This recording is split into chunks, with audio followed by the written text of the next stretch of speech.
श्रीमद् भागवत महापुराण चतुर्थ स्कंद 9वां अध्याय ध्रुव का वर पाकर घर लौटना। श्री मैत्रेय जी कहते हैं, विदुर जी, भगवान के इस प्रकार आश्वासन देने से देवताओं का भय जाता रहा और वे उन्हें प्रणाम करके स्वर्ग लोक को चले गए। तदंतर विराट स्वरूप भगवान गरुड़ पर चढ़कर अपने भक्त को देखने के लिए मधुवन में आए।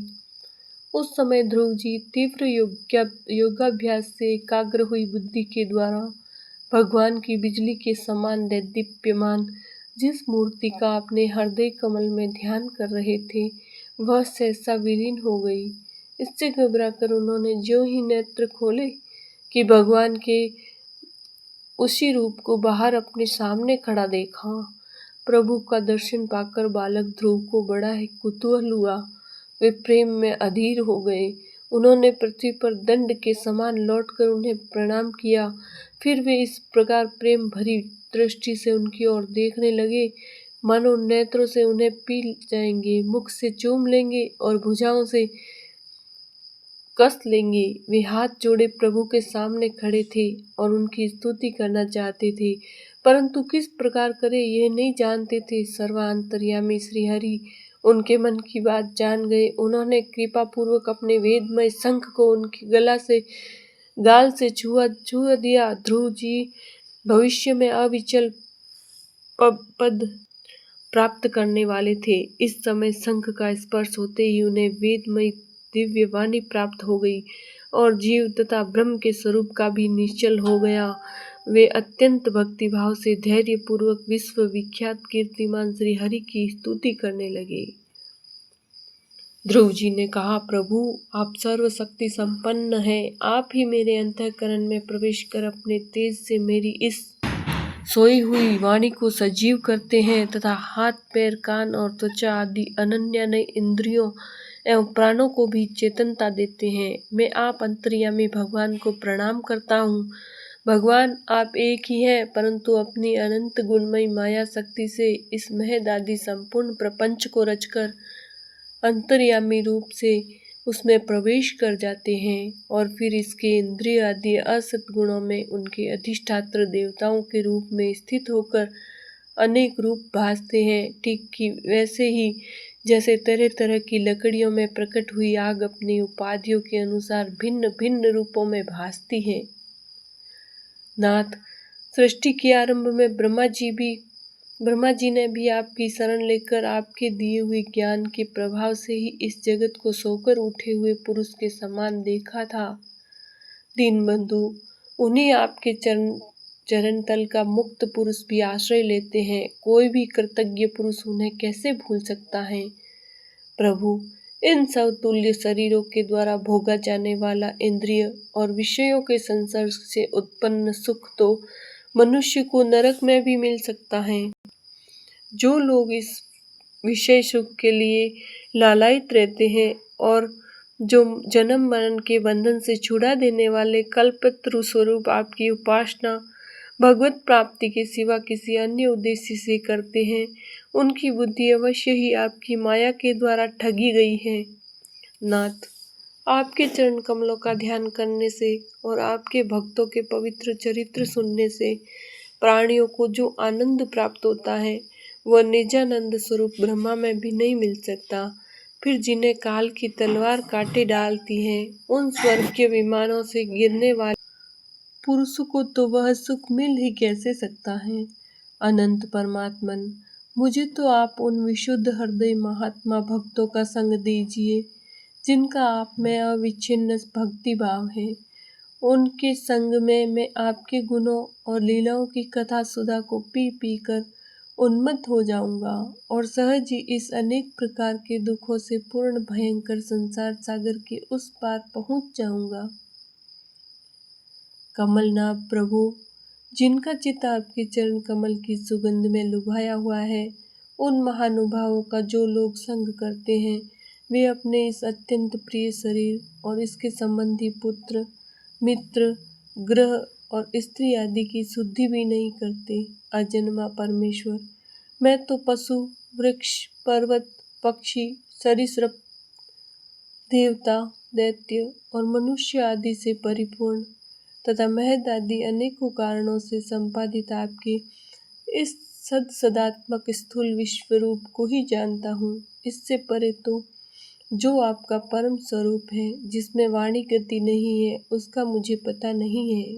भगवान, कल्प का अंत होने पर योग निद्रा में स्थित जो परम पुरुष इस संपूर्ण विश्व को अपने उदर में लीन करके शेष जी के साथ उन्हीं की गोद में शयन करते हैं तथा जिनके नाभि समुद्र से प्रकट हुए सर्वलोकमय सुवर्ण वर्ण कमल से परम तेजो में ब्रह्मा जी उत्पन्न हुए वे भगवान आप ही हैं। मैं आपको प्रणाम करता हूँ। प्रभु, आप अपनी अखंड चिन्मय दृष्टि से बुद्धि की सभी अवस्थाओं के साक्षी हैं तथा नित्य मुक्त शुद्ध सत्वमय सर्वज्ञ परमात्मा स्वरूप निर्विकार आदि पुरुष षडैश्वर्य संपन्न एवं तीनों गुणों के अधीश्वर हैं।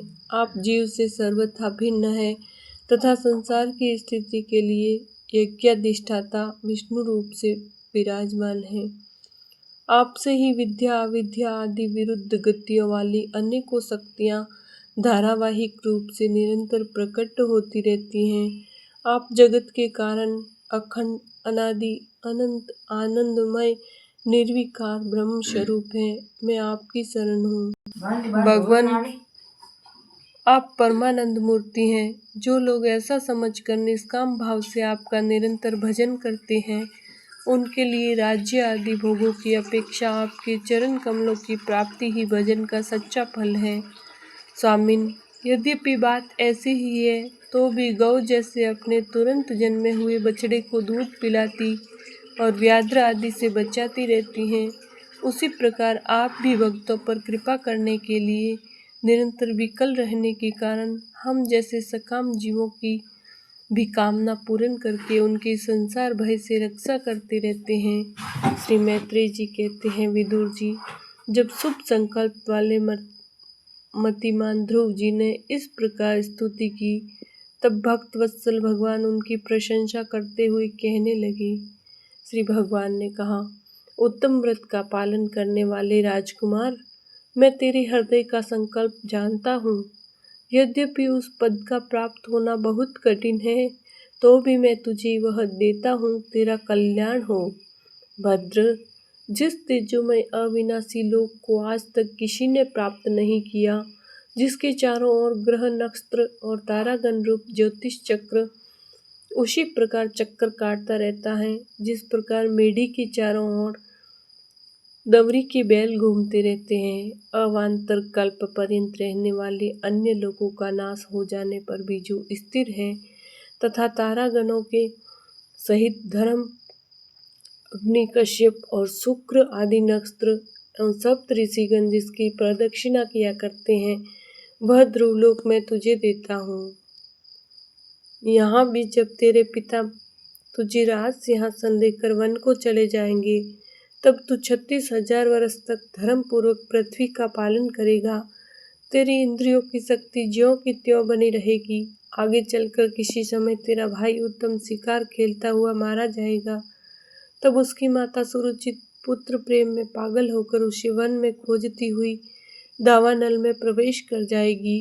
यज्ञ मेरी प्रिय मूर्ति है। तू अनेकों बड़ी बड़ी दक्षिणाओं वाले यज्ञों द्वारा मेरा यजन करेगा तथा यहाँ उत्तम उत्तम भोग कर अंत में मेरा ही स्मरण करेगा। इससे तू अंत में संपूर्ण लोकों के वंदनीय और सप्त ऋषियों से भी ऊपर मेरे निज धाम को जाएगा, जहाँ पहुँच जाने पर फिर संसार में लौटकर नहीं आना होता। श्री मैत्रेय जी कहते हैं, बालक ध्रुव से इस प्रकार पूजित हो और उसे अपना पद प्रदान कर भगवान श्री गरुड़ ध्वज उसके देखते देखते अपने लोक को चले गए। प्रभु की चरण सेवा से संकल्पित वस्तु प्राप्त हो जाने के कारण यद्यपि ध्रुव जी का संकल्प तो निवृत्त हो गया, किंतु उनका चित्त विशेष प्रसन्न नहीं हुआ। फिर वे अपने नगर को लौट गए। श्री विदुर जी ने पूछा, ब्राह्मण, मायापति श्री हरि का परम पद तो अत्यंत दुर्लभ है और मिलता भी उनके चरण कमलों की उपासना से ही है। ध्रुव जी भी सारा सार का पूर्ण विवेक रखते थे। फिर एक ही जन्म में उस परम पद को पा लेने पर भी उन्होंने अपने को अकृतार्थ क्यों समझा? श्री मैत्रेय जी ने कहा, ध्रुव जी का हृदय अपनी सौतेली माता के वाग बाणों से बिंध गया था तथा वर मांगने के समय भी उन्हें उनका स्मरण बना हुआ था। इसी से उन्होंने मुक्तिदाता श्रीहरि से मुक्ति नहीं मांगी। अब जब भगवत दर्शन से वह मनोमालिन्य दूर हो गया तो उन्हें अपनी इस भूल के लिए पश्चाताप हुआ। ध्रुव जी मन ही मन कहने लगे, अहो सनक आदि अथर्ववेता नैष्ठिक ब्रह्मचारी सिद्ध भी जिन्हें समाधि द्वारा अनेकों जन्मों में प्राप्त कर पाते हैं, उन भगवत चरणों की छाया को मैंने 6 महीने में ही पा लिया, किंतु चित्त में दूसरी वासना रहने के कारण मैं फिर उनसे दूर हो गया। अहो मुझ मंदभाग्य की मूर्खता तो देखो, मैंने संसार पास को काटने वाले प्रभु के पाद पद्मों में पहुंचकर भी उनसे नाशवान वस्तु की ही याचना की। देवताओं को स्वर्ग भोग के पश्चात फिर नीचे गिरना होता है, इसलिए वे मेरी भगवत प्राप्ति रूप उच्च स्थिति को सहन नहीं कर सके। अतः उन्होंने ही मेरी बुद्धि को नष्ट कर दिया। तभी तो मुझ दुष्ट ने नारद जी की यथार्थ बात भी स्वीकार नहीं की। यद्यपि संसार में आत्मा के सिवा दूसरा कोई भी नहीं है, तथापि सोया हुआ मनुष्य जैसे सपन में अपने ही कल्पना से किए हुए व्याघ्र आदि से डरता है, उसी प्रकार मैंने भी भगवान की माया से मोहित होकर भाई को ही शत्रु मान लिया और व्यर्थ ही द्वेष रूप हार्दिक रोग से जलने लगा। जिन्हें प्रसन्न करना अत्यंत कठिन है, उन्हीं विश्वात्मा श्रीहरि को तपस्या द्वारा प्रसन्न करके मैंने जो कुछ मांगा था वह सब व्यर्थ है। ठीक उसी तरह जैसे गतायु पुरुष के लिए चिकित्सा व्यर्थ होती है। ओह मैं बड़ा भाग्यहीन हूँ। संसार बंधन का नाश करने वाले प्रभु से मैंने संसार ही मांगा। मैं बड़ा ही पुण्यहीन हूँ।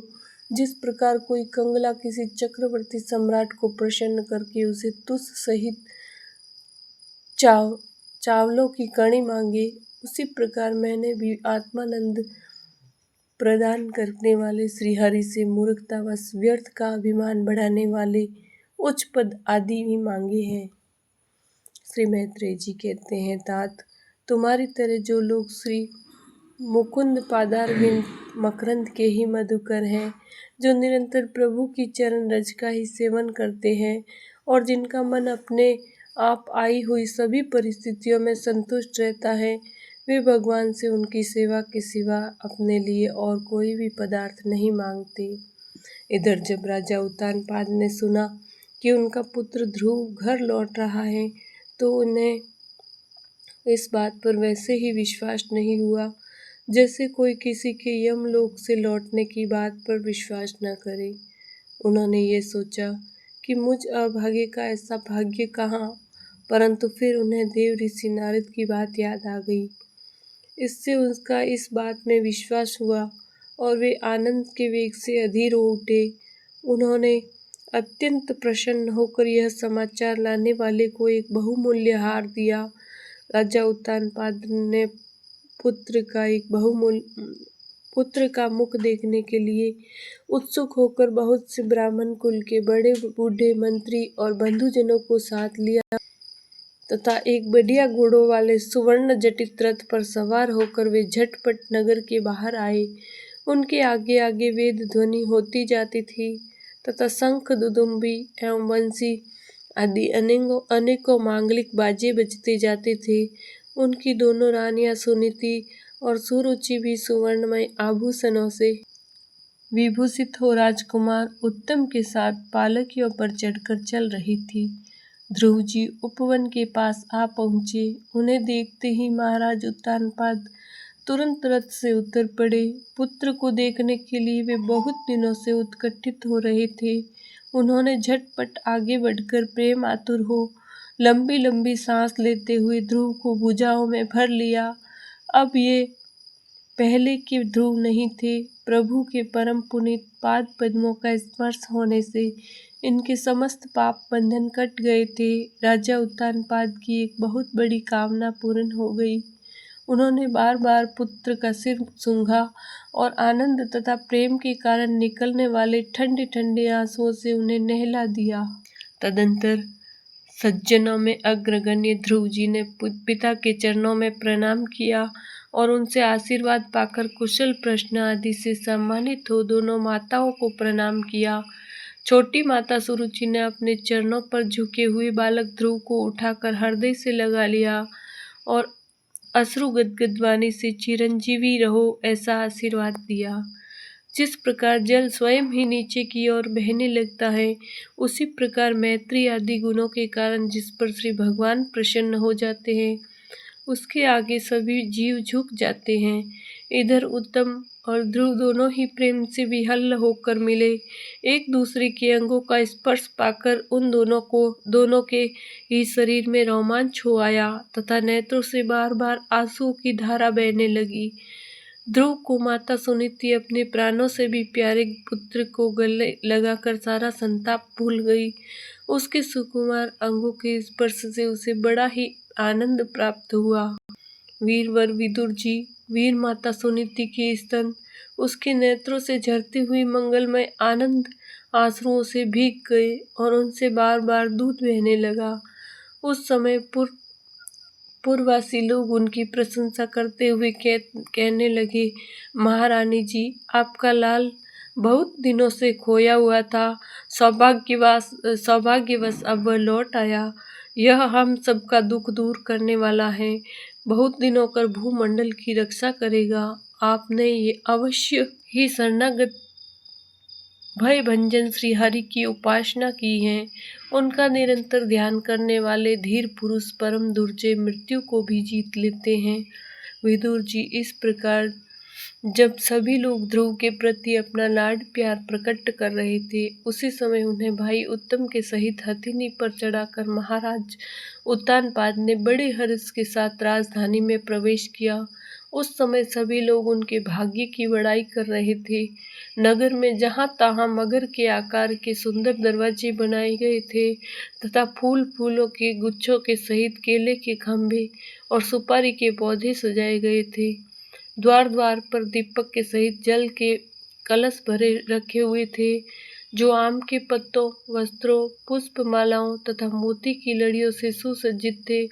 जिन अनेकों परकोटों, फाटकों और महलों से नगरी सुशोभित थी, उन सबको सुवर्णमय सामग्रियों से सजाया गया था तथा उनके कंगूरे विमानों के शिखरों के समान चमक रहे थे। नगर के चौक, गलियों, अटारियों और सड़कों को झाड़ बुहार कर उन पर चंदन का छिड़काव किया गया था और जहाँ तहाँ खील, चावल, पुष्प, फल, जौ एवं अन्य मांगलिक उपहार सामग्रियां सज्जी रखी थी। ध्रुव जी राजमार्ग से जा रहे थे। उस समय जहाँ तहाँ नगर की शीलवती सुंदरियां उन्हें देखने को एकत्र हो रही थी। उन्होंने श्री वात्सल्य भाव से अनेकों शुभ आशीर्वाद देते हुए उन पर सफेद सरसों, अक्षत, दही, जल, दुर्वा, पुष्प और फलों की वर्षा की। इस प्रकार उनके मनोहर गीत सुनते हुए ध्रुव जी ने अपने पिता के महल में प्रवेश किया। वह श्रेष्ठ भवन महातुल्य मणियों की लड़ियों से सुसज्जित था। उसमें अपने पिता के लाड प्यार का सुख भोगते हुए वे उसी प्रकार आनंद पूर्वक रहने लगे जैसे स्वर्ग में देवता लोग रहते हैं। वहाँ दूध के फैन के समान सफेद और कोमल शैयाएं, हाथी दांत के पलंग, सुनहरी कामदार पर्दे, बहुमूल्य आसन और बहुत सा सोने का सामान था। उसके स्फटिक और महामरकतमणि पन्ने की दीवारों में रत्नों की बनी हुई स्त्री मूर्तियों पर रखे हुए मणिमय दीपक जगमगा रहे थे। उस महल के चारों ओर अनेक जाति के दिव्य वृक्षों से सुशोभित उद्यान थे, जिनमें नर और मादा पक्षियों का कलरव तथा मत वाले भंवरों का गुंजार होता रहता था। उन बगीचों में वैदुर्य मणि पुखराज की सीढ़ियों से सुशोभित बावलियां थी, जिनमें लाल, नीले और सफेद रंग के कमल खिले रहते थे तथा हंस, कारंडव, चकवा एवं सारस आदि पक्षी क्रीड़ा करते रहते थे।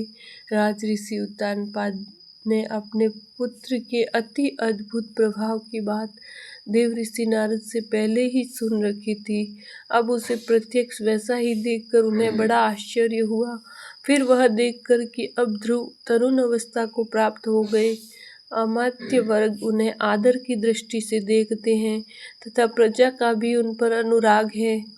उन्होंने उन्हें निखिल भूमंडल के राज्य पर अभिषिक्त कर दिया और आप वृद्धावस्था आई जानकर आत्मस्वरूप का चिंतन करते हुए संसार से विरक्त होकर वन को चल दिए। बोलिए श्री कृष्णचंद्र भगवान की जय।